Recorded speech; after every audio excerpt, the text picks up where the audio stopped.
thank everybody that's here this evening that came out. Appreciate it. I also want to thank Ms. Johnson, our board supervisor here this evening. And also we have a school board student representative, Mr. Devon Henry. Welcome.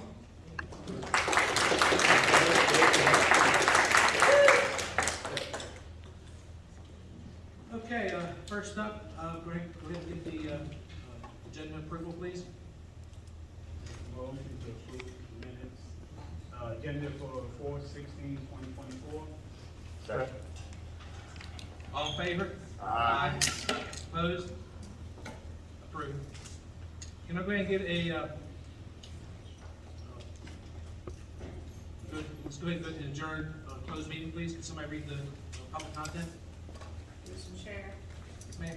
the board will adjourn the closed meeting as allowed by section 2.2-3711 Code of Virginia, subsection A1 personnel, subsection A2 student matters, and subsection A7 legal.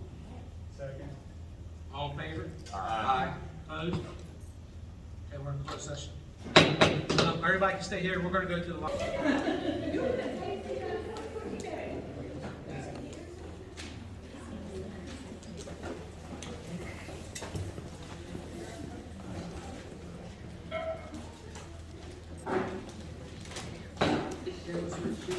Can I get a certification of the closed meeting, please?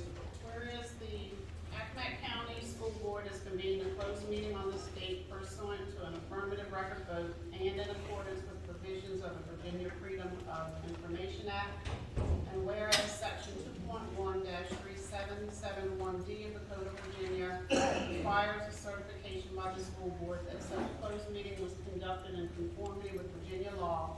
Now therefore be it resolved that the Accomack County School Board hereby certifies that to the best of each member's knowledge, 1, only public business matters lawfully exempted from open meeting requirements by Virginia law were discussed, and 2, only such public business matters as were identified in the motion by which the closed meeting was convened were heard, discussed, or considered. Okay, can I get a motion on the personnel list, please? 6.01. Make a motion to accept personnel record. All in favor? Aye. Against? Mr. Taylor, I'd like to know where to actually personal list. Can I get a motion on the GED, approval of the GED list, please? I make a motion to approve GED list. Second. All in favor? Aye. Against? Okay, can I get a motion on the disciplinary cases, please? Make a motion to approve, case 04162401 as readmission. Second. All in favor? Aye. Aye. Opposed? Okay. For cases 04162402, 03, 04, 05, and 06, add or make a motion to accept the superintendent's recommendation. Second. All in favor? Aye. Aye. Opposed? Public comment. Somebody here for public comment? Mr. Chair, would you like the rules? Yes, ma'am. Rules for public comment. Number 1, identify yourself by name and 911 address. Number 2, speakers are limited to 3 members. 3 minutes. Number 3, individuals may reserve or transfer their time to another speaker. 4, specific personnel matters must not be initiated at a public meeting. 5, speakers cannot be abusive, threatening, or use profanity. 6, specify the nature of your remarks. 7, speakers who have previously spoken on a subject for public comment shall not be allowed to readdress the board during the same public comment period. 8, specific questions should be resolved prior to the meeting by contacting the superintendent or the appropriate staff member. 9, Anyone who would like to present a PowerPoint presentation for public comment has to present the presentation 24 hours in advance for review by the staff for appropriateness.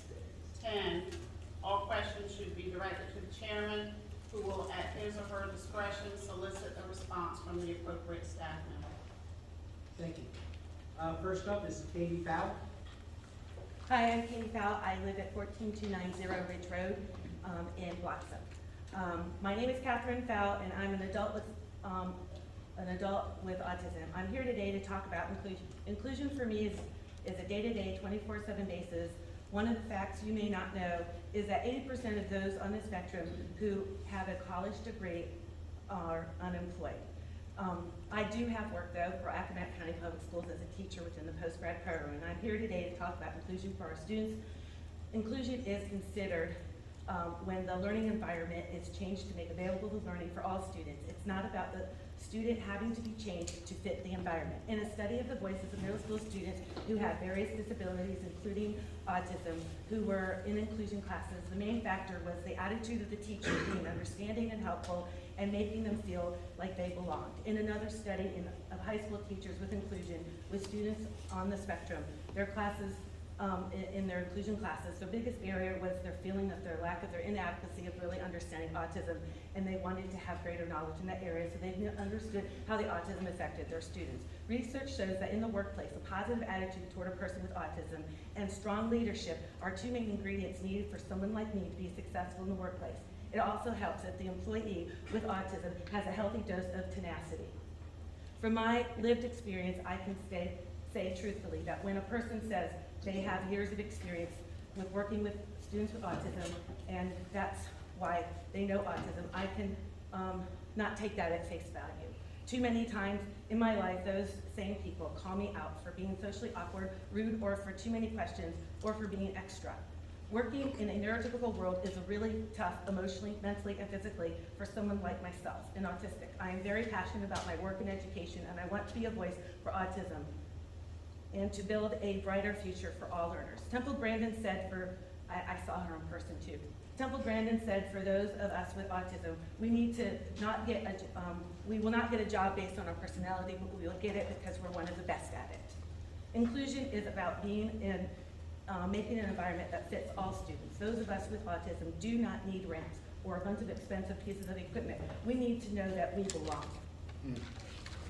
And that who we are matters. We process the world differently, not less than or wrong, just different. I call the board to take action to fill the important gap on autism in our county, to create a position for a person with autism, such as myself, to advise and support the board in creating policies, procedures, and professional development that will build the confidence and the competence of all our teachers to supporting the learning of students with autism, ensuring that the county has the resources to meet the learning needs of all our students is the responsibility of the board.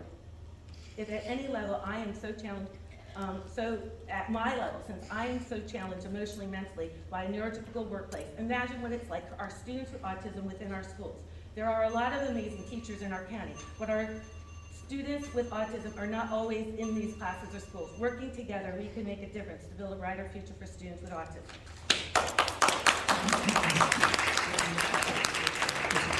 Can I turn on the microphone? The IT guy. Thanks. Thank you so much.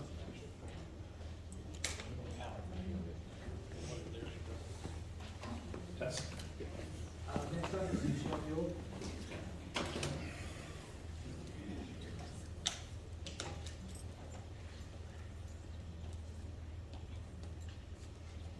Good evening. My name is Michelle Buell. I live at 17217 Finleysville Road in Accomack, Virginia. But tonight I stand before you as principal of Duncan Elementary School. I'm coming tonight to implore you to think about the decision that you may be making on changing school start time. I'm speaking as an elementary administrator with 33 years of experience. And in those 33 years that I've been in the school system, I've never had an elementary child in the school before 8 o'clock. You are welcome to come any day and see us do our dismissal process. I'm out front in the loop. I open every car door for every school student that comes in as a car rider, and my assistant principal is in the bus lot unloading our 13 buses. Many of them are here tonight. And if you could see just the children getting off in the bus in the morning, they're not awake, they're not here, they're not ready for instruction. And it takes us a good 45 minutes to get them into the school, give them breakfast, and get their brains awake. We don't walk into the school as secondaries may and jump into instruction. We have social meeting time in the morning. We do our social emotional learning. We make sure our kids get fed. We hear about the stories of things that happened the night before at home. Those are all really important things in elementary school. Thinking to myself of our children being out in the dark, waiting for our school buses at 6 a.m. scares me greatly. I don't know if you're aware of it, but we have early childhood classes here at our school, at all of our elementary schools. We have 2- and 3-year-olds here. I cannot fathom having to get a 2- or 3-year-old child up at 6 a.m., 5 a.m. to get to school on time. It worries me greatly about the possibility of us not having an after-school program if we move to this switch of times. We currently have our after-school program here at school from 3:45 to 4:45, which would be affected if we are going to be getting out early. Those same bus drivers are going to be taking our older children home. And then, of course, lastly, the biggest concern that we face every day is who's home for our students when they get home. Those are our secondary brothers and sisters who are getting those kids off the buses and taking care of them.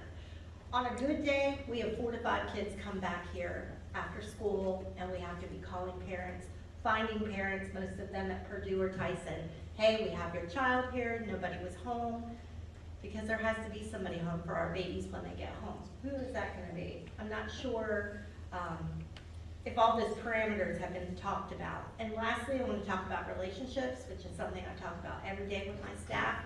Our parents trust us. They trust us to take care of their kids. They trust us to get them here and home safely every day.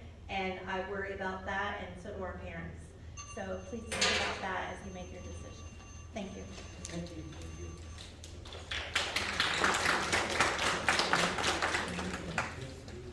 Next up is David Drummond.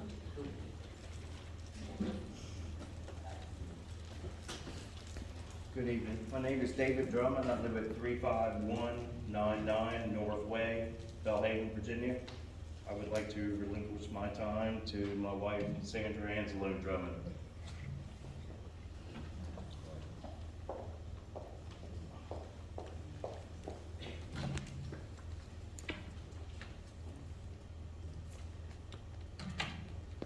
Good evening, Sandy Drummond, 35199 North Way, Belhaven, Virginia. I stand before you this evening to bring up an issue with my Virginia retirement system start date. I was advised to go to elected officials as my next step to resolve this issue. In January of 2024, I reached out to the Human Resource and Payroll Departments to inquire about my VRS start date. I began my teaching career with ACPS on February 28, 1994. I was hired as a reading specialist for South Accomack Elementary, now Punkatig Elementary. I interviewed for the position on February 7, 1994, and moved almost 600 miles to take the job. It was a full-time contracted position. The problem lies that I was not put in VRS until September 1994, shorting me 6 months on my retirement.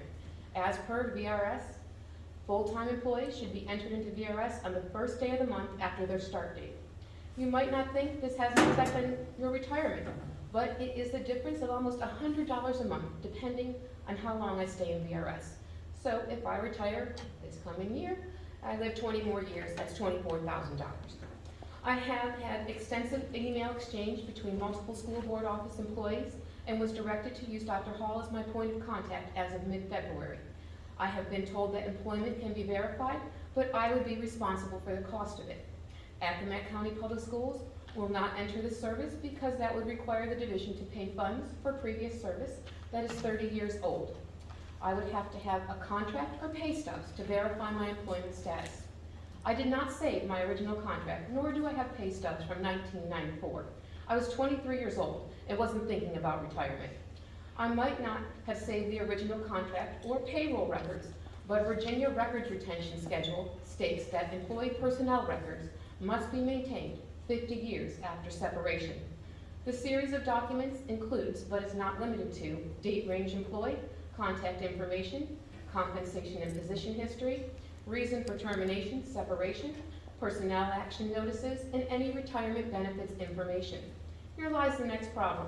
When asked about the retention schedule, I was informed the records don't exist. There was a major clean out and shredding of old records. How can this be possible when it is required to follow Virginia records retention? The approximate cost to me would be $7,441.74 based on the VRS calculator. The VRS purchase and prior service form identifies 3 types of service that can be purchased, but they do not apply to me since I was a full-time employee in a covered position. I was informed by the ACPS contact that the burden of proof lies with the employee, contrary to what VRS told me. I was told to work with the employer. At this point, I requested a copy of my personnel file and pulled out documentation that would support my claim of being a full-time employee, since I was told there wasn't documentation in my file. I took the pertinent information, scanned it, and sent it to the VRS contact. The response I got on April 3rd, 2024 states, the documents that you have retained do seem to support your assertion that the position was not considered a temporary one at the time you were hired. That said, VRS is not in a position to make the correction to the record without direction from Accomack County Schools. I have a folder for each board member with the documents I sent to VRS. Each piece was from my personnel file. Please note, there is no other paperwork from August or September of 1994 to show that as my hire date, only February 1994. My intent was never to drag this out. I was a devoted ACPS employee for over 24 years that gave 110%. I did not leave the division as a disgruntled employee, but rather as for a career advancement. I continue to answer questions and provide support to the person who filled my role. All I'm asking for is what should have been entered into the system when I started, nothing more. I cannot help but think the situation may have been handled differently if I was in a different seat. Thank you. And I do have a folder for each board member with my information.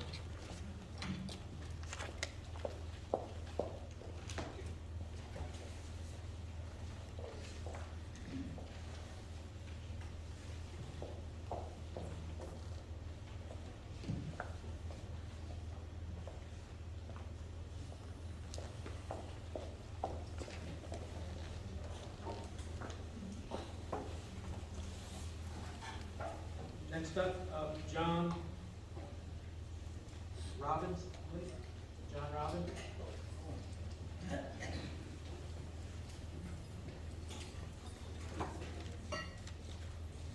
My name is John Robbins. I live at 23570 Wharton Circle, Greenbush, Virginia. I want to thank Principal Beal. She covered most of what I had to say about this starting times of this thing that on this survey. Another issue, we have athletics that leave sometimes 11 o'clock, 12 o'clock during the day. Those kids are going to miss the whole 4 o'clock. So now my question is how they're going to make this time up. Supposedly, if we don't have Saturday school next year, what are you guys going to do about that seat time that they need to have to graduate? You see where I'm going with this? Now, the next thing is, we have a hard time now getting elementary kids on the bus at 8 o'clock. Are we talking about 7 o'clock? And I understand why you're trying to do this, because you think they're going to do better at a later start time. But the only thing we're going to do is create more time for these high school kids and elementary kids to be on their gadgets at night. They have, we have another hour that we can do this. I hear them saying it already. Been looking at the survey, man, I have more time, I can talk to my friends. So why are we doing this? They're gonna abuse it. We need to make our parents responsible to have those kids go to bed like they're supposed to, get the proper rest that they need. I did with my child. I don't understand what the problem. Why are we going to put everybody else in an uproar because some other people don't want to do what they're supposed to do? We're short 30-some bus drivers now since the pandemic.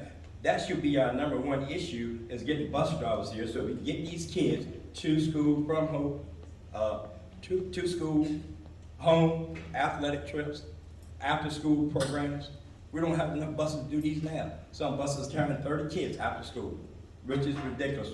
3 or 4 buses when you used to have 8 buses, covering 26, 27 buses. I don't understand why we created more problems. We need to solve the ones that we have first, and then maybe we can look at some. If we get the bus drivers, then maybe we can do this program. Thank you. Thank you.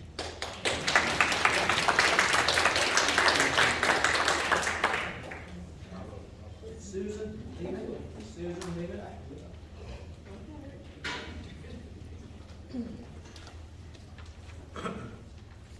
Susan Lehman, 2268 Bellhaven Road, Exmoor, Virginia. I am a school bus driver for ACPS, and I'm here tonight because of the recent instructional day start and time and survey. There was no comment section on the survey, so I'd like to explain why I chose to leave the start and end times as they are optional.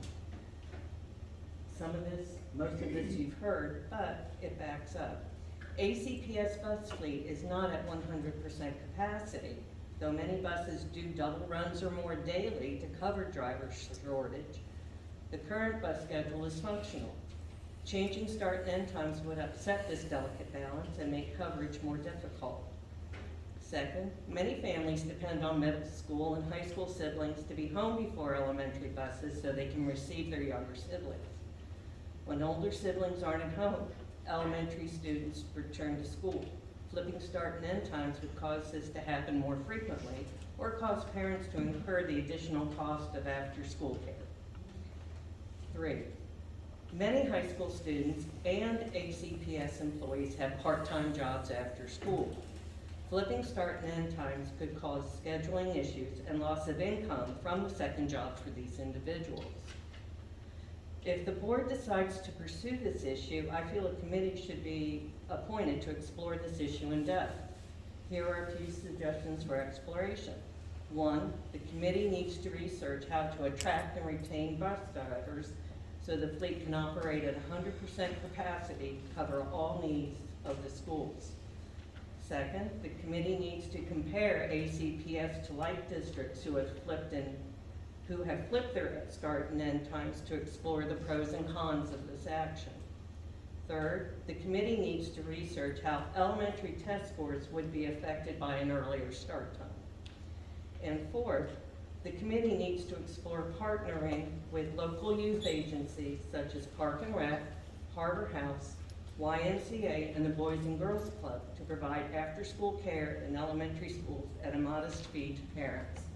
Thank you.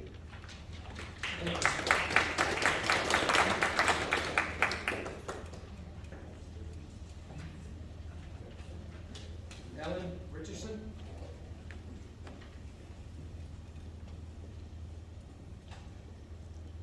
Good evening, Accomack County Public School Board members. Been a long time since I stood in front of the board. I stood here over 20-some years ago for retirement for the VRF, for our bus drivers.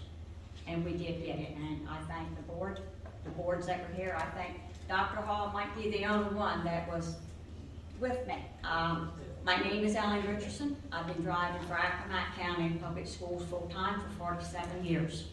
I have over 50-some years with substitute. I'm not a public speaker, but this really does bother me because I've been there before when we took the elementary first. And when they're coming out of the house, they got one shoe on, one shoe off, dragging their coat, and they're whining and crying. I'm hungry. I haven't had anything to eat.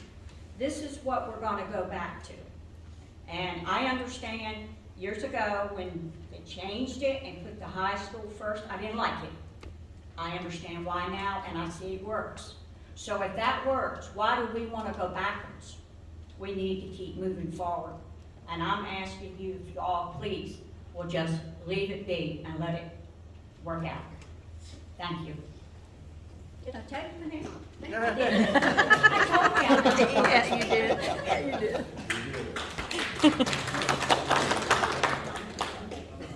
Next up, Robin Cherritz.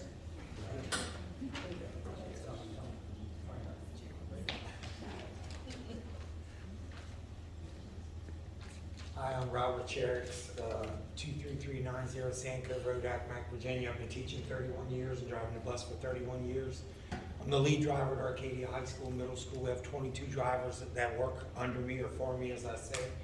All drivers at my school voted to keep it as it was. I met with them all. We had some of the reasonings were picking up the elementary kids. It would be extremely dark for when the time changes, and it's extremely dangerous. We do pick up kids now at 5:50, 6 o'clock in the morning, so it might revert, they'd be elementary kids. The next thing is most of the elementary schools won't be able to have after-school programs. I struggle right now on a daily basis to have after-school for middle school and high school. 8 drivers, we're down to 3. I'm putting 2,500 miles a month on my bus, and I don't even take trips.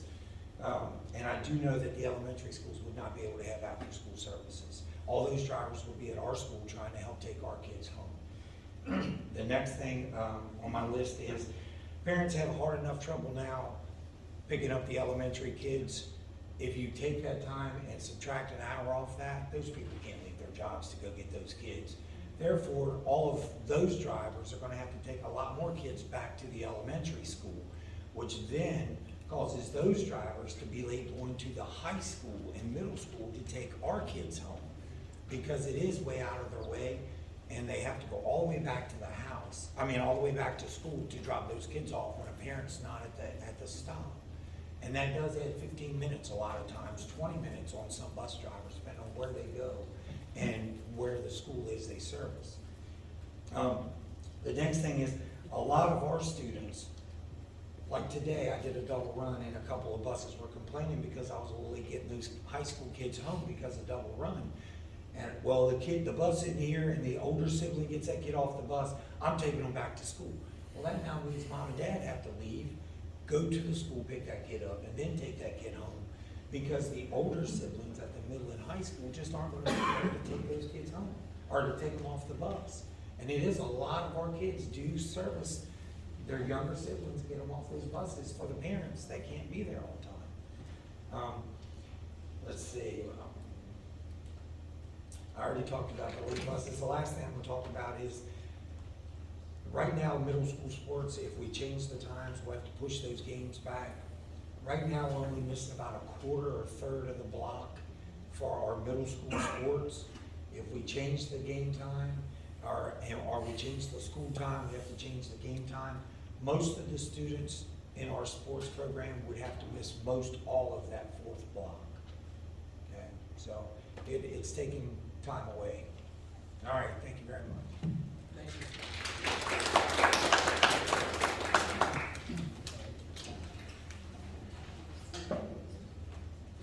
Megan Cartwright.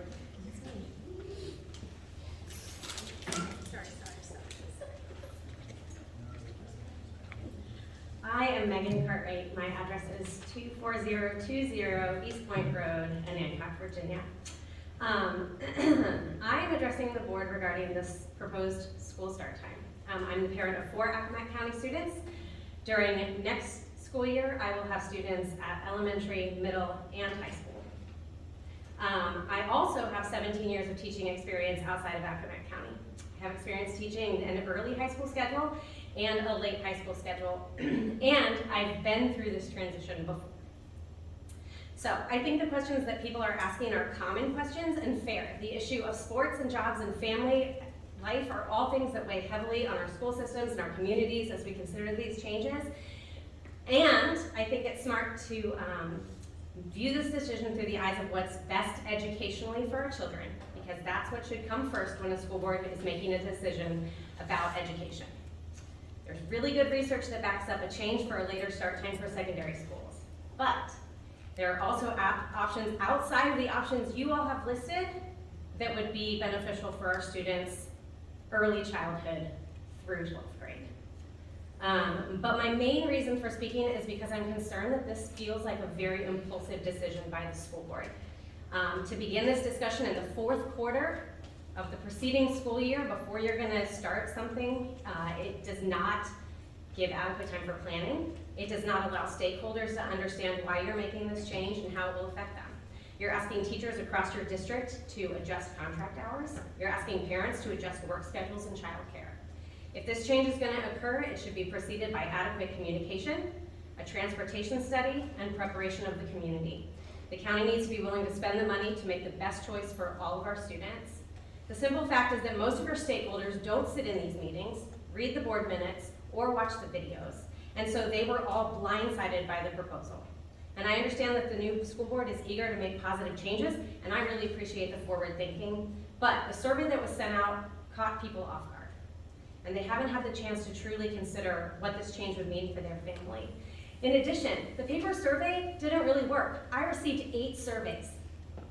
Each of my children got one, and I got one from each of my children. So, I don't know what that means for the results. I'm asking you to table this. Give it the needed time to make this transition a successful one. Thank you. Thank you. Next up, Bill Ferguson.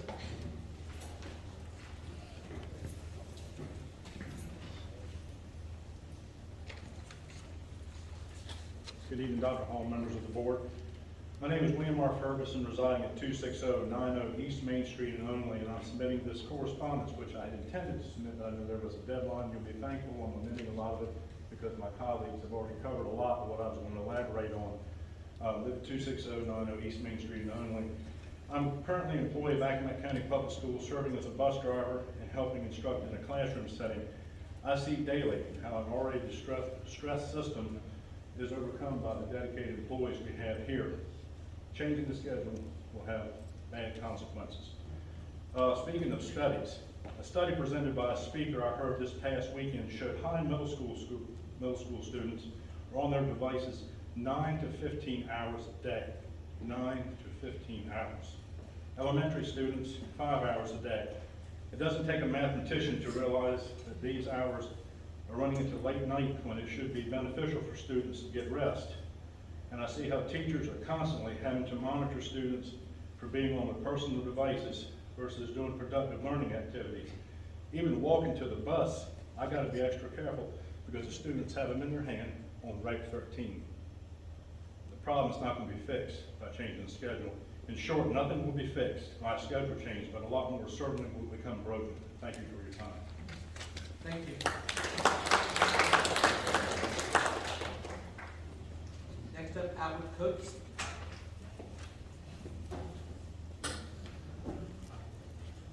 Good evening. My name is Albert Coates, 13211 Bethel Church Road, Hallwood, Virginia. And everybody, I'm a bus driver, 7 years. My high school, middle school kids, I get on the bus, I talk to them, I ask them questions, ask them what they want to do, what they want to be. So I want to bring up, what I want to say is I want to bring up some of the kids I bragged on my bus. I had a guy that graduated. He was on wrestling team, ran track, and got a full scholarship at Colgate.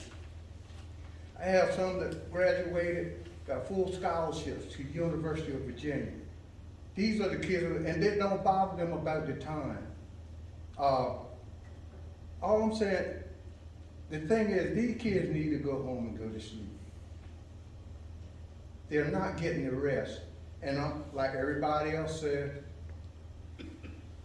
changing the time is not going to help. It's just going to give them more time to stay up and be on this. Thank you.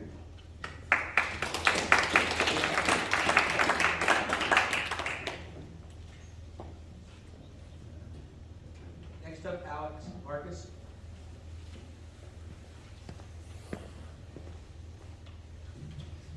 Good evening. I'm pleased to announce that you all will be coming home very early tonight. I don't have much to say today. So, hallelujah, right? Yeah, I really don't have much to say. Just a couple of random comments. Oh yeah, Alex Vargas, 14384 Shieldsbridge Road, Delhi. It seems like there's a common thread that we all agree that 7:30 is just too early for any student to start school. With the diet that the American student has, I don't think that they're gonna be intellectually ready to start education at such an early time. I don't think anybody wants their students waiting for buses in the dark. I'm hearing a common thread there. There's a safety issue, and especially our younger kids. I looked at the survey, and it seems that parents were presented with two unideal options. I would have liked to see instead an array of options such as 7:30 to 8, 8 to 8:30, 8 and 8:30, 8:30 and 9. That way we could have higher resolution data to see not just out of the three options that were presented, like would you rather be slapped in the face or pinched in the arm? You know, it's like, those are two bad options. Nobody wants either of those options, I would think, or I would say the majority might not. But the survey data should tell us that. What do people not? A good survey, I think, doesn't just tell you what people don't want, but it tells you what people want. And so I think it would have been better to have more, a wider array of options for people to choose from. That way you can show in your data set what do people actually gravitate towards, rather than a lesser of two evils. I don't think anybody wants to start school at 7:30. When I was in high school 20 years ago, went to Marion Smith and Andua, school started at 8:10, 8:20, if I recall correctly, something like that, and that was fine. It worked. We've done it before, and I think that's one important thing to keep in mind, that other school systems have done this, and I think we've done this before to a degree. I don't think anybody should start at 7:30, first of all. I think it should be 8, 8:30, 8:30 and 9, but really, more importantly than what I think what Megan Cartwright alluded to, we need to be data driven. We need to look at what the best start times are for students in general. And I do think we need to prioritize what works best for students. Obviously, we want to support staff. We want to make sure that logistics can work out like they need to. We want to support them to help them do the job that they are commissioned to do. That's very important. At the same time, our core mission is the core mission. It's education, and we will be measured by the results of that. And so we need to make sure that we're setting up our kids for success. And just lastly, look at that, sorry about that, the time. I would have loved to see an announcement in the paper about this survey. I think that would have really helped to facilitate engagement on the part of the parents. And so if we could do that going forward, that'd be great. Thanks.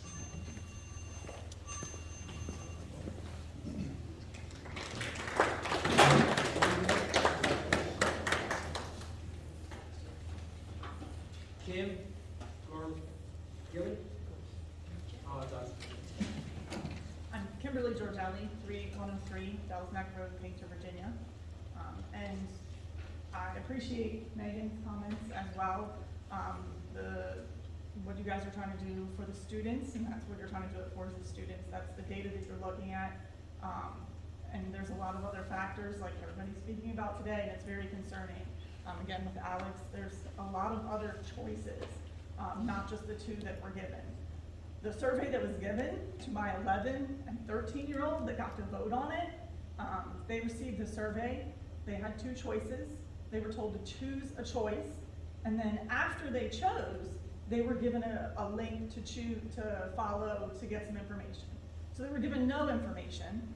I'm not sure what you're using the survey for, if you're using the students' information, if you're using the parents, the staff, but the students got to vote with no information. 11 and a 13-year-old, they can't decide on anything. So I'm not sure what your results show. I received one paper at home that I charged my 13-year-old with taking back to school and turning in. I'm not sure if that happened. I did note you were also able to forward that survey to any other device and take the survey again. So again, I'm not sure what the survey results showed or how accurate they really are. I don't really think a Survey Monkey is the thing that should be used in this type of situation to find good data. My other issue is the structure of this meeting. Now that we've gone to closed session in the beginning, it does make it very difficult for people to attend and be involved. So I guess you guys, I would like you to reconsider that. A couple of options would be to go back to closed session at the end, and I do understand why you changed it. There was some students, they didn't want them late here. It is a late meeting.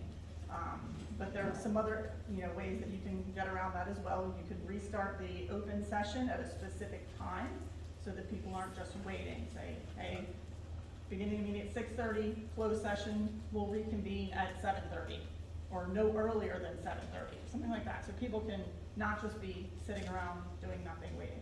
I do appreciate that you've provided us with some chairs now as well while we're waiting up. Thank you. Thank you. David, as the entire list, is there anybody that did not sign up that would like to speak? Brenda, do we have anything? Okay. Thank you everyone that spoke this evening. We appreciate it. Next up is the approval of minutes. Can I get a motion on that, please?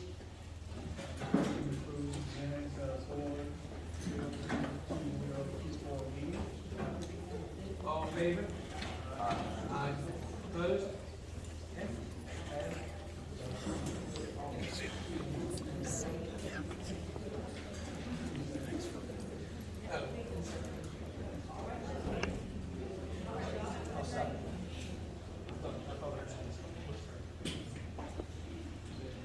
All right, approval of the vouchers. Chair, I move that we approve the vouchers. Can I get a second?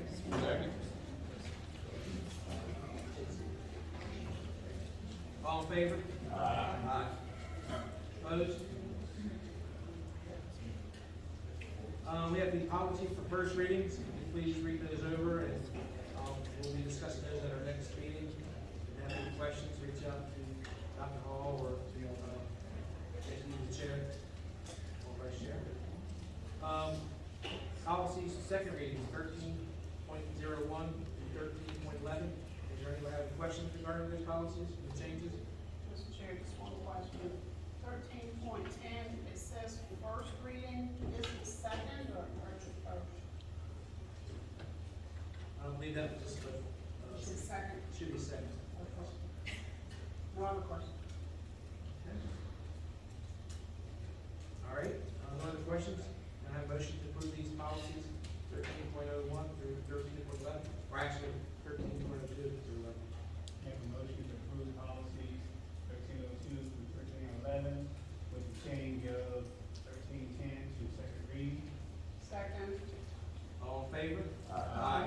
Opposed? Discussion items, financial report. Ms. Owen. Watchdog.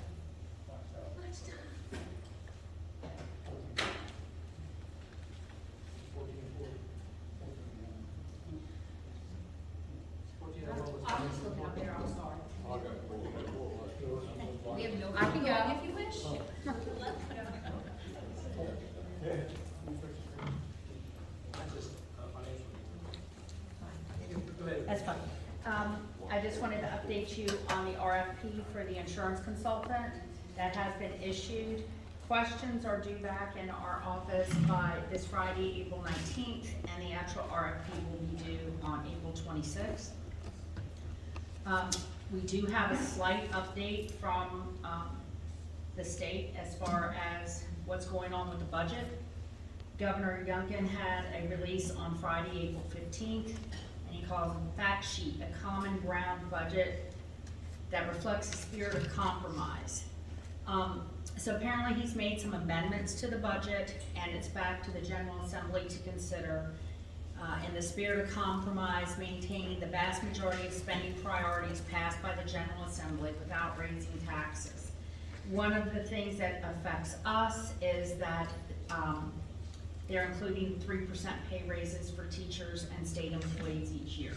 So if you remember previously, the governor had proposed none for the first year, 2 for the second year of the biennium, because budgets are in a biennium. The House had proposed 3.375 for both years, and the Senate had proposed 3% for each year, with the General Assembly compromising and coming up with 3%. So the governor's common ground budget that he's returned does include 3%. And it does include at-risk money, but when they say how much it includes for at-risk money, it just gives the total for the whole state. So we don't know what that involves. So that's the update on the budget. Are there any questions? I don't know too much. I'm just trying to look for some sort of update. On our federal programs, I did want to note that if sometime you see a reimbursement date that seems kind of old on that, like on the first page on the consortium incentive grant, it says 1031.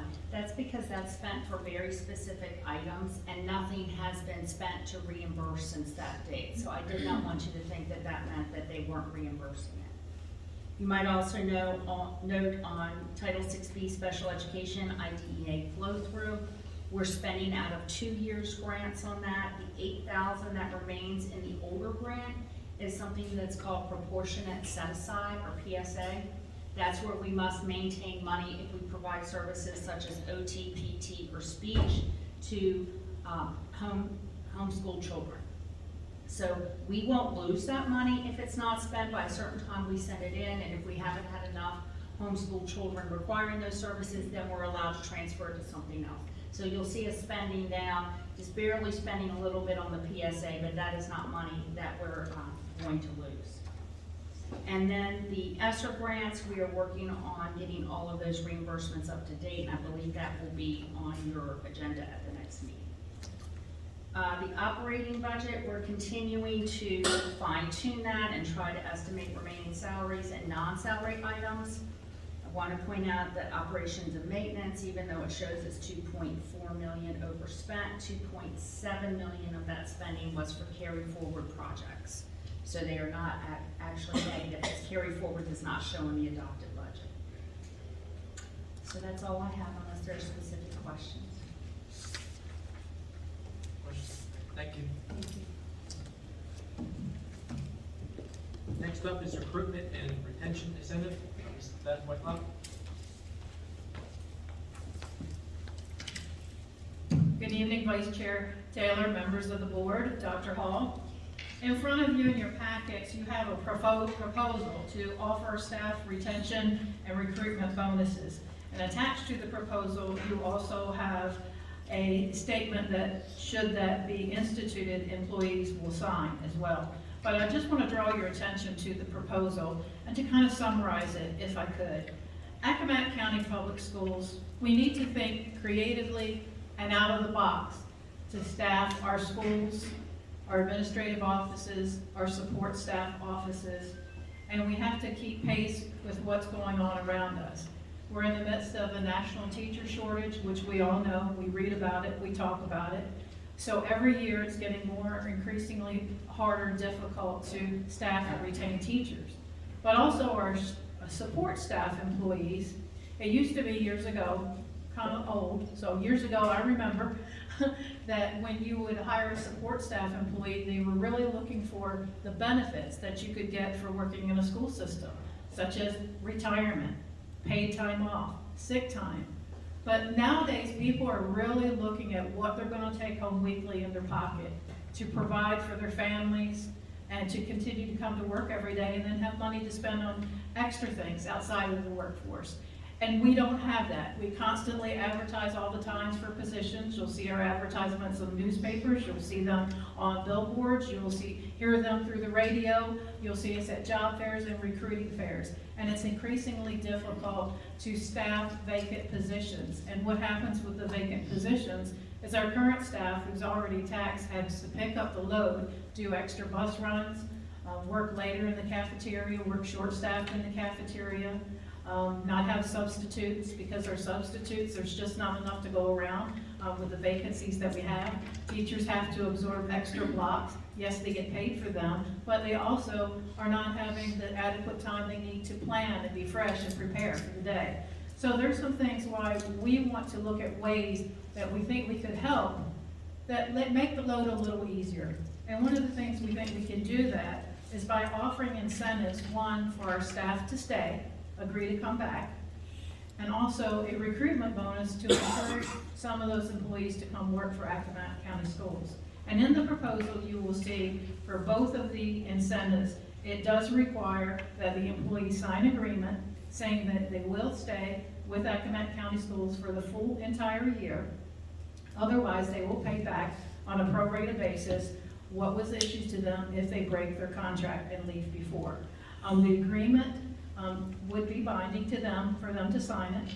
If you take the recruiting incentive first off, we are proposing that $1,000 will be paid to, or excuse me, the recruitment bonus. We're estimating or recommending that the new employees would sign this agreement and they would receive a bonus of $1,000 paid to them on September the 15th. And for the retention incentive, we are looking at asking our employees to sign, the employees that we have now, for them to sign and return next year for a $1,500 retention incentive paid to them on June 15, 2024. We think not only will this be a good thing to do, but it also sends a message to our employees, we care about you. We know you've been burdened with picking up extra loads. We know it's been hard. We know it's been difficult, but we recognize it. And sometimes we can't give raises constantly that go towards retirement and go towards the base salary. But we have when we have funding, we can do something like this. I know in previous school districts, a lot of them have used ESSER funds for these similar types of things. You will see in the proposal that I have listed for you, and this is not all-inclusive, they're just those that I found, that you have school districts in the Commonwealth that have participated in these type of bonus programs. Richmond, Roanoke County, Loudoun County, Franklin County, Virginia Beach, and Danville County, just to name a few, and I'm sure that there are others. It's also being done in Maryland as well. The county I came from did the same thing last year. And speaking of Maryland, Maryland teachers are going to be earning a starting pay of $60,000 by July 1, 2026. Accomack County schools are not there. We need to encourage our teachers to stay because it could be very easy for them to go across straight lines in 30 minutes and get a job in Maryland as well. I know the state is looking into that, but they have not done so yet. So we need to keep pace. We need to keep our good teachers that we have here, our good support employees that we have here, and another group that we didn't mention is our administrators. There's not a lot of encouragement for our administrators to want to become future administrators, to want to become principals or teachers. We want them to move up and share their craft, but right now there's not incentives to do so. So we are recommending that this incentive be given across the board to all full-time employees that have a contract with Accomack County Schools, so that it will be equally fair and all employees will get the same dollar amount bonus. We do have funding to do this. If you'll remember, if you were on the board last year, the board voted to set aside funding to do a compensation study for support staff and administrators. That funding has been earmarked for any changes with the compensation study to be done, to be implemented. So the money is there for that. The compensation study is just about complete. I received an update today that they finished their supervisor portion. The employees have done their portion, and they're going to start making recommendations in the next few weeks that I'll be able to share with you. And we also have, unfortunately, we do have money saved from those positions that we have not been able to fill to fund this as well too.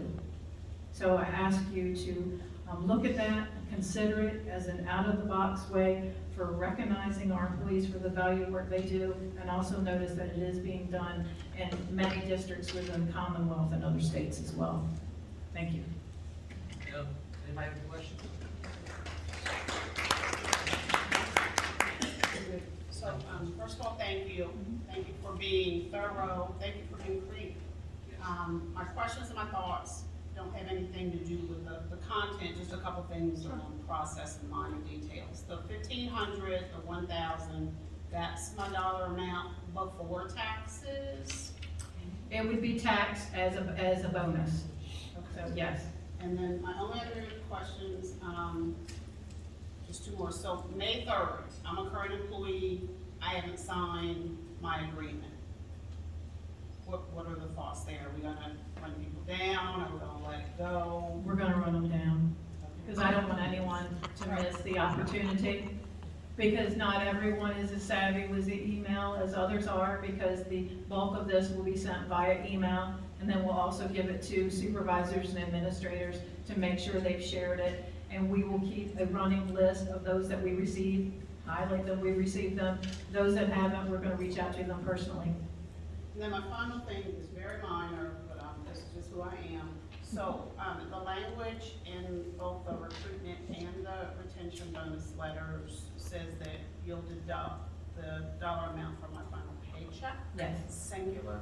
I don't know if we might want to put an S in parentheses. Well, the intent was for it to be deducted at the final one check, Okay. the final. Now, that brings a good point. If their final check wasn't enough to cover I it, didn't want to say it, but. we would have to look into Yeah.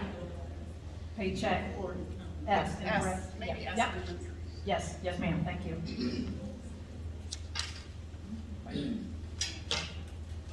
So the $1,500 a thousand, how do we derive at that? Well, the $1,500, we really talked about that, and we felt that our existing employees who are already here should get a little bit more and should be recognized more because they've been here, they've put in the work, they've done the extra workload, and the $1,000 is more like a signing on bonus that you come to agree to work with us. So we wanted to differentiate the two. I guess my issue is, and I like this a lot, is a little bit more.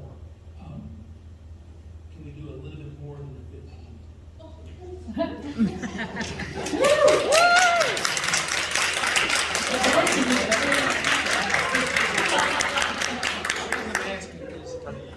We appreciate the ones that have been here for years and years and years. And so I don't know if we can look into the budget. You want us to take a look at what we have? Yes, we will. Because as Dr. Johnson was saying, as far as the taxes and all that. What's that? But Mr. Taylor, you want to keep the same for all employees though, the 15 or whatever we come. You don't want to, if you're teaching, you get this, or if you've been here 20 years, you get this. You like the idea of this Correct. settlement. You're just trying to see if you can. I just like, because, $1,000 is nice, and we're only doing $500 more for the ones that have been here longer. I feel like we need to say thank you, and if we could look into the budget. Yes, we'll look at that tomorrow.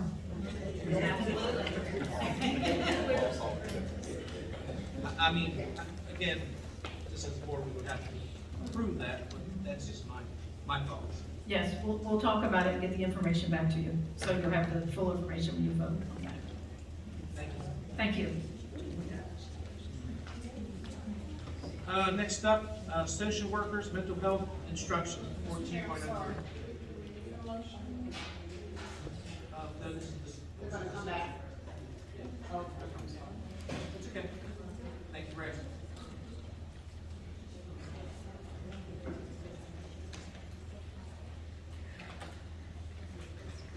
Good evening. My name is Becky Haney. I'm one of the school social workers here with Accomack County Schools. My name is Tamala Hutt. I'm the other social worker here at Accomack County Public Schools. So Tammy is our second social worker who has joined us, and I just have to say that she is a blessing and she is a hard worker, and I don't know what to do without her.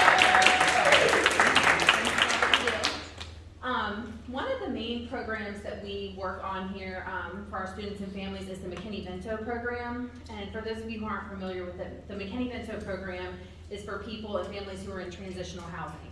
So this might mean that they're in emergency shelters, they're in hotels because they don't have anywhere else to stay. It could mean that they're in inadequate housing situations, or that they're doubled up with other family members because they don't have their own housing. So currently in Accomack County, we have 148 students who fall under this. So what Tammy and I do for these families is we immediately enroll them. So when we get them, some of these families don't have birth certificates, they don't have updated physicals, so we enroll them and then we work with them on getting those things for the school records. We help them find housing, which is a big challenge, especially here on the Eastern Shore. We want to get them out of their McKinney-Vento status, so we work with them on finding housing. A lot of what we do is arranging transportation so that they can remain at their school of origin. The transportation shop the bus shop is so helpful, and I am a headache for them a lot of the time. But we work together and we make it work for our families so that the kids can remain at their school of origin. We want to make sure that they're getting as much consistency as possible when life is a little crazy. And a lot of our work is acting as a liaison between the families and the school division. A lot of times we build relationships with the families. They reach out to us with issues. We let the school know and kind of problem solve together.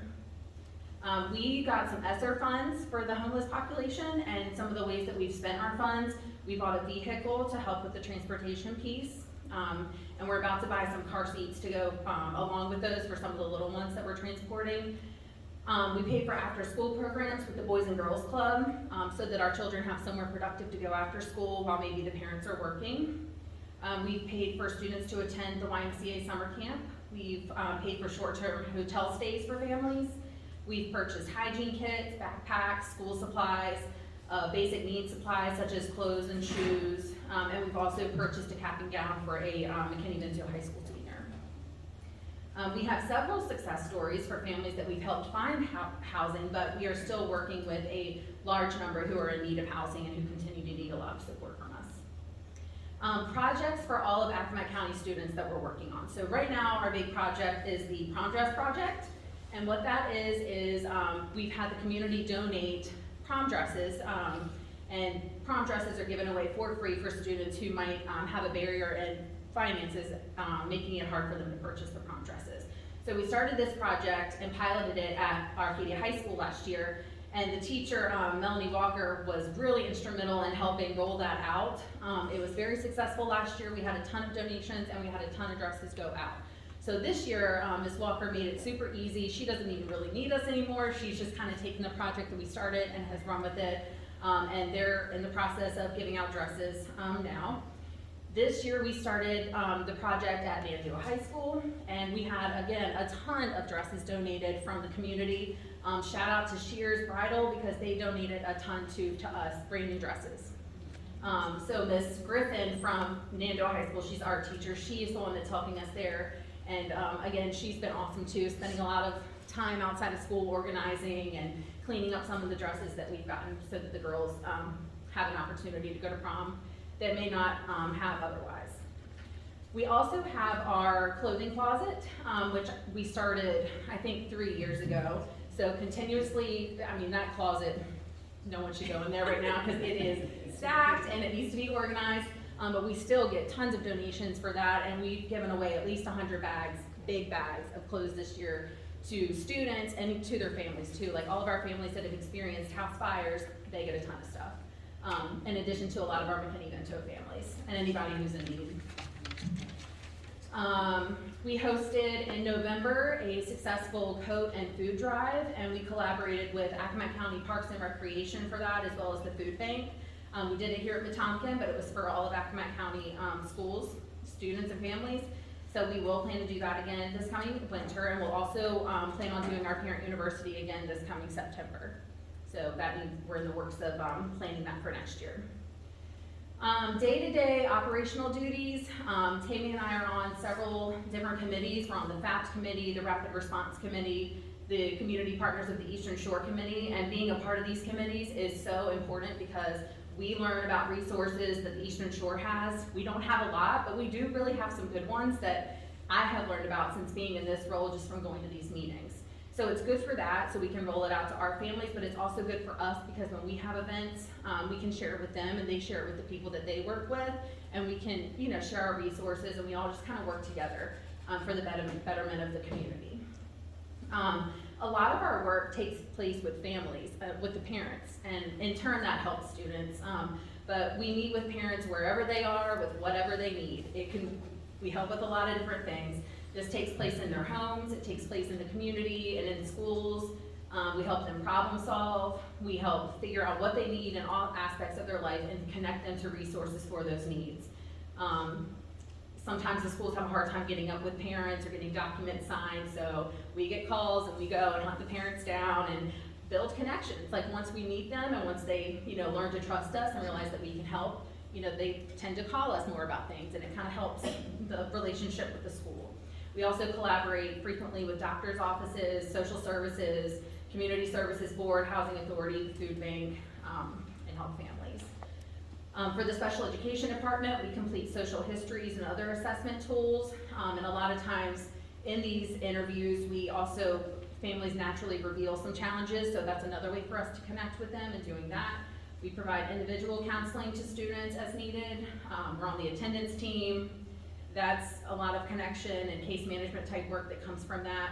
So overall, we're just a resource for families, staff, and students, and we're a bridge between these individuals, their school, and the community. Anybody have any questions? I do have a question. If someone wanted to donate to close the deposit, where would they take it and how would they get up? So they can call me. My office is at Accomack Elementary School. They can talk to Tammy. Her office is at Kegatank Elementary School, and we can go get the clothes from them, or if they want to drop it off at one of our schools, we can do that. Okay. Yeah. I just want to say thank you for all the hard work you're doing. Yeah. Yes. Thank you. So another vital resource for our school division is our mental health counselors. They're going to speak a little bit about what they do and how they help our students too.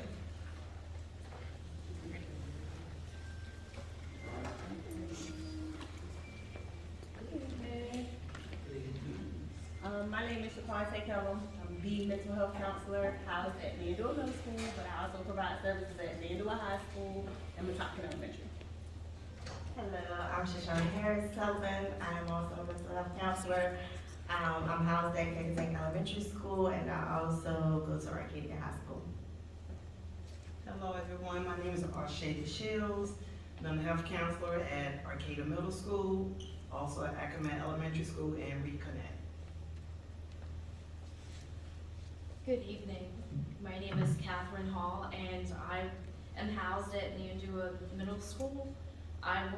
My schools are Chincoteague Elementary, Chincoteague Combined, Tangier Combined, and I'm also at Puncoteague Elementary and Reconnect. I assist Shaquante at Neandua High and at Neandua Middle as needed. Our goal as mental health counselors is to equip individuals with the knowledge, skills, and attitudes to manage their emotions so that they can achieve their personal goals, establish and maintain supportive relationships, and make responsible decisions. Each day, we do counseling lessons at the alternative eds and at the Reconnect. We do drug, alcohol, and tobacco counseling to schools as needed. We work individually with students, but also in group sessions. And a lot of the kids that we work with struggle with their self-esteem, anxiety. Some have excessive sadness, stress, burnout, and a whole lot of grief. We also work with kids that have more complex issues, such as suicidal ideation and self-harm. We also work with many staff members within the county with different things. We complete suicide risk assessments, and on top of that, we attend meetings, including the MTSS re-entry meetings for children coming back from hospitalizations or from Reconnect. We are part of parent conferences. We are part of some of us are part of the Aveus team, and we're sitting in IEP meetings as well. And then we help out in schools when we're available doing whatever they need. Thank you.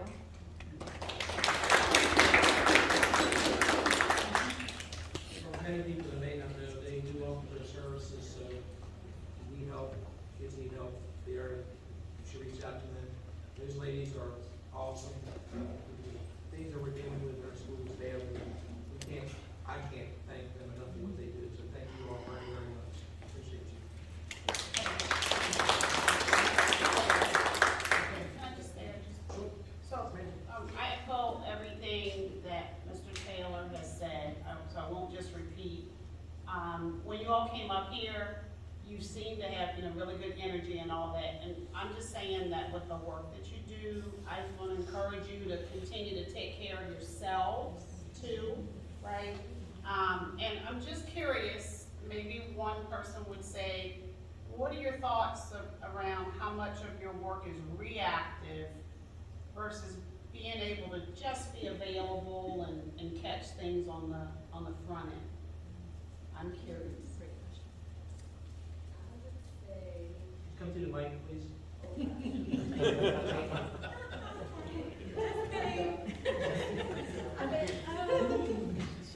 You're off scared golf too fast. Honestly, it kind of varies. I feel like at the elementary school level, reactive, I would say, perhaps 50% at the elementary school level. High school, that kind of varies from day to day too. I'll give that 35, 40 on a good day. On a good day. Again, I think we should give her a round of applause today.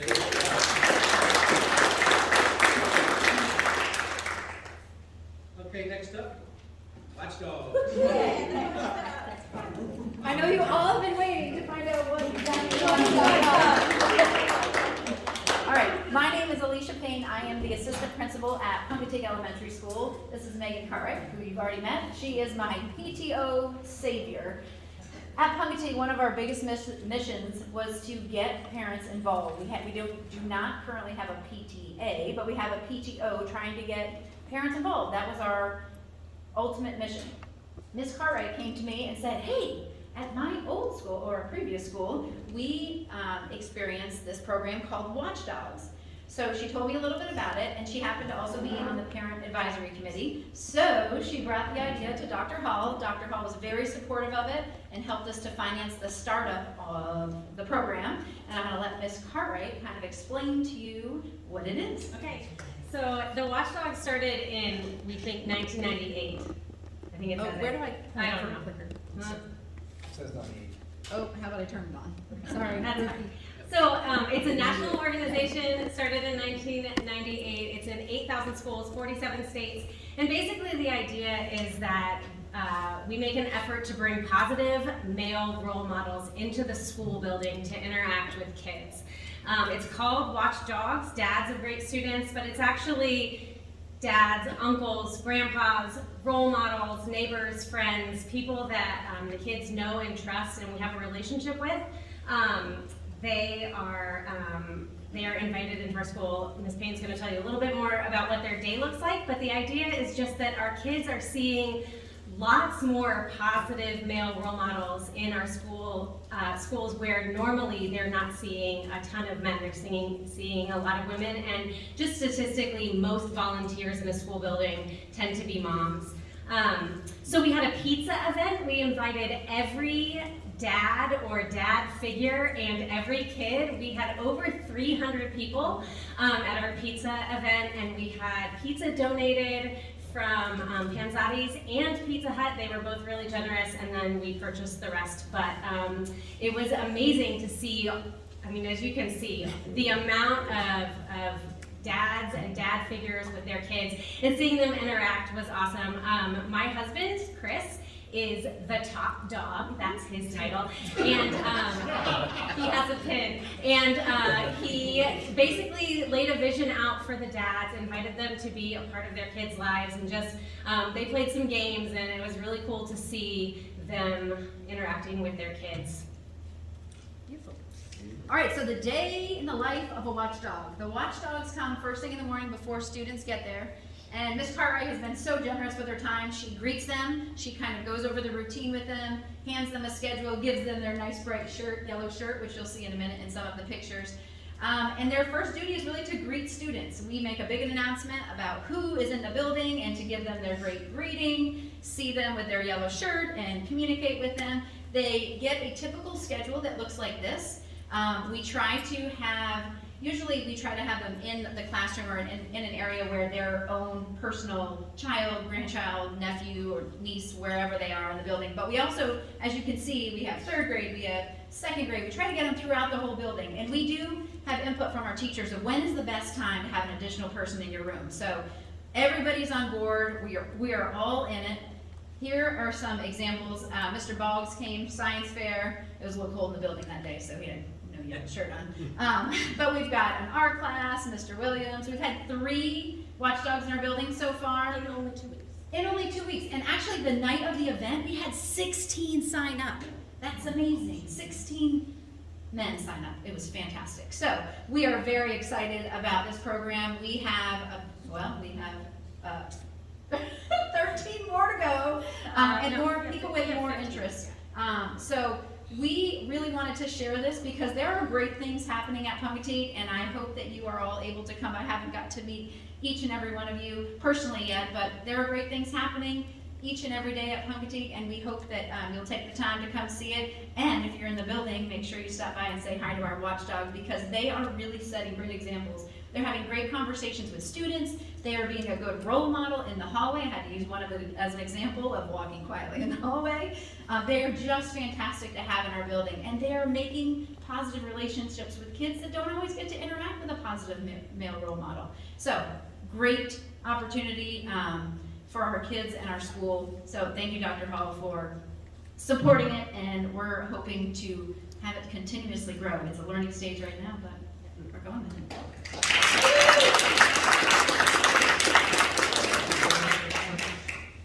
Anybody? Awesome. Come on down the road. Awesome. Thank you so much. Okay, next up, school board items. Right up, District 1. Yep, I wanted to recognize our student representative to the school board, Devin Henry, and thank you for coming out here tonight with us. And that he will be attending William Mary in the fall, so I think that's a really exciting thing. So thank you. Johnson. I just wanted to say that both my head and my heart need it tonight. I don't want to play favorites, but the mental health, social work presentation and then the watchdogs have really taken me to a place of reinvigorating me about why I occupy this seat, right? Because there's just so many needs. And that's it. Thank you. Jackson. I just wanted to say briefly, I really appreciated hearing from everyone who shared their concerns about the school start times, and just wanted to let everybody know, please hang in there.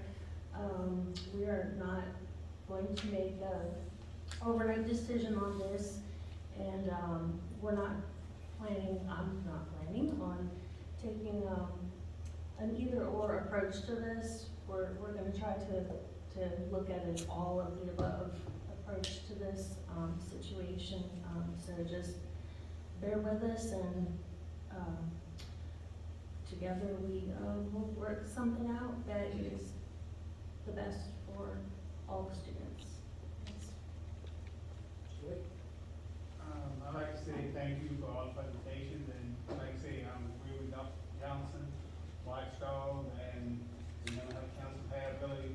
And we work. That's why I'm going to stick up for the children no matter what. Thank you. I would say thank you to everybody coming out tonight. Advice, comments, and presentations, and just want to give everybody a heads up. This Friday is the Special Olympics at Arcadia High School at 10 o'clock, so if anybody can attend, I just would like to again thank all the public speakers that came out tonight. It's great to hear from everybody. I like it when a lot of people are in here, and I want to give a thank you to Central Office. They put a lot of work into the presentations we got tonight with the retention bonuses and what was discussed in closed session. I think they put a lot of thought into that, and we're always quick to criticize Central Office, but we never take the time to thank you. So I want to say thank you tonight.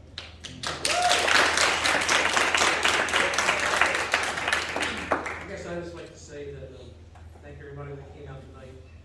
I like to see people come out and express their opinions. That's how we learn. That's how we kind of work and grow as a community. So thank you all for coming out. And as Mr. Jackson said, it's not going to be a knee-jerk reaction type of a decision. But I do appreciate everybody coming out and speaking. I do want to shout out to the member counselors again. I know kids are struggling out there, and we need as a community to be there for them. And those people, as mental health counselors are doing an awesome job. And our teachers, they see their kids every day, they know what they're doing, how they're doing, and so we appreciate them as well. And thank you again for the Watchdog, awesome program, hope we can expand it. And I'd like to, Mr. Henry, would you like to say anything this evening? No. Hopefully we haven't put you to sleep tonight. Thank you for coming out. Yes, thank you. Sounds great, sounds like you have a wonderful future. And we thank you for stepping up and being on represented on the board. All right, next up, Ms. Dr. Hall. Superintendent report. First, Jason took the little big meat away from me, so remember that on Friday. Also, the retirement banquet has been changed. In the calendar is the 17th, but due to some conflicts, is the 12th of June now, instead of the 17th of June, that was confirmed today. So put that on your calendar. And I know most of you have been hearing about the accountability system, the new accountability system that the State Department has developed, and they're having listening sessions all over the Commonwealth about it. So I know one of the first things that came up was that a lot of people heard that they were going to give every school or school division an A through F rating, you know, like they do in school, but that's off the table now. But there's a lot of input on in the listening sessions, and I've been involved in 2, and I'll be involved in another one, so I'll keep updating you on the progress of this new system. It is going to be very, very difficult. It's going to be very difficult, but I'll keep you updated. And some good news though, as of July 1, our teachers won't have to take the Virginia Communication and Literacy Assessment anymore for certification. So that's one of the hardest tests, and that's a test that a lot of our teachers who come to us on provisional license can pass that test. So now they have removed that test as of July 1, so that's good news. And that's it. Thank you, Dr. Hall. One other thing I'd like to mention, if we could, maybe we could do some kind of study or work with your team about possibly what we can do to try to increase our bus drivers, as they were saying tonight. I think that's a big, big issue that we really need to address. So if your team could possibly put your heads together, like Ms. Whitelock said earlier about thinking outside the box, because I think that would definitely help, not just the time, but help our school system. All right, can I get a motion on adjournment? Make a motion to adjourn. All in favor? Aye. Thanks again, everyone. Have a great night. Thank you.